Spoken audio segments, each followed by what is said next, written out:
Hello class, in this video we're going to discuss why we do what we do in this class. So everything we do this semester has a specific purpose, and my hope that is if you understand the purpose, you'll be much more successful this semester.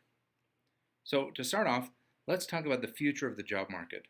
According to a recent study by PricewaterhouseCoopers, 30% of jobs in the United States are at risk of being replaced by automation and robotics. In some industries, such as financial services, up to 60% of jobs are at risk. So how do you keep this from happening to you? Well, to make your career robot-proof, you will need to learn how to do things computers cannot do. This, of course, means becoming highly skilled in your field, but even that may not be enough. That same report from PwC says that the skills that will become most valued in the future are creative and critical thinking, as well as emotional intelligence.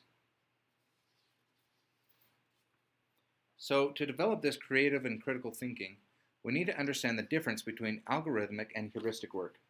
Algorithmic work is distinguished by defined processes, expected outcomes, and tightly managed work. These are things that computers do very well, much better than humans.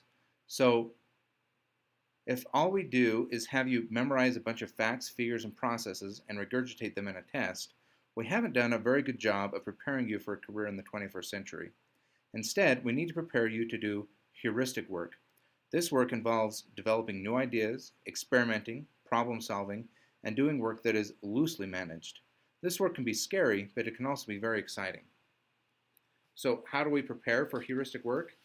Two models can help guide us. The first is Bloom's taxonomy. This tells us that in order to reach the pinnacle of learning in a particular area, we need to create something new. However, we need to do some other things before we get there. The first step is to remember.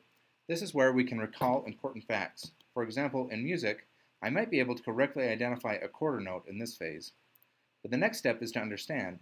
This is where I not only can recall something, but I can comprehend the meaning. Continuing with the music example, at this stage, I could not only identify notes, but understand what they tell me about the rhythm and pitch of a song. Next, we need to be able to apply. In this step, I could take notes on a page and play music on an instrument. The next step is to analyze.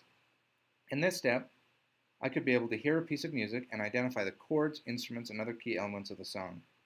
Now we begin to get into the pinnacle of learning in this area. In the evaluation stage, we can not only identify key elements in the song, but we can make intelligent judgments about what works and what could be made better. Finally, once we can do all of the other steps, we can create. In the music field, this is where we would write new songs.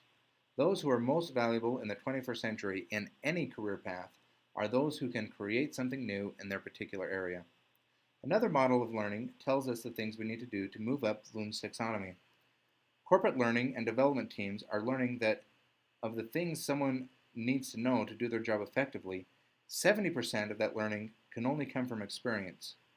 20% of that learning can only come from relationships with other people, and only 10% can come from formal learning.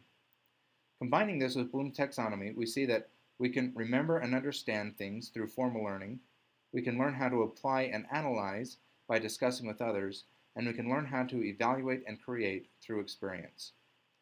So how does this influence what we do in class? Our formal instruction will take place with the readings and video. We'll also have quizzes to ensure you're picking up what you need to. Learning through relationship is a bit harder to pull off virtually. We will have Canvas discussions and video conferences to facilitate this kind of learning. Lastly, the most important part of this class will be our assignments and projects. This will require that you do the things we are learning in class. Now, before we end the video, let me leave you with one final thought. Remember how we talked about how heuristic work involves new ideas and loosely managed work? So to prepare for this kind of work, you need to learn to be comfortable with uncertainty. Many times I get students asking me to be more specific on exactly what I want to see in an assignment. And to be honest, I keep my answers vague on purpose. In doing heuristic work, your boss won't be able to give you exact instructions because there won't be any. Instead, a good boss will try to be very clear about what the expected outcome should be and then give you flexibility in how to get there. I'll try to do the same with this class. I'll do my best to be very clear about what a successful assignment looks like, but then give you flexibility in getting there.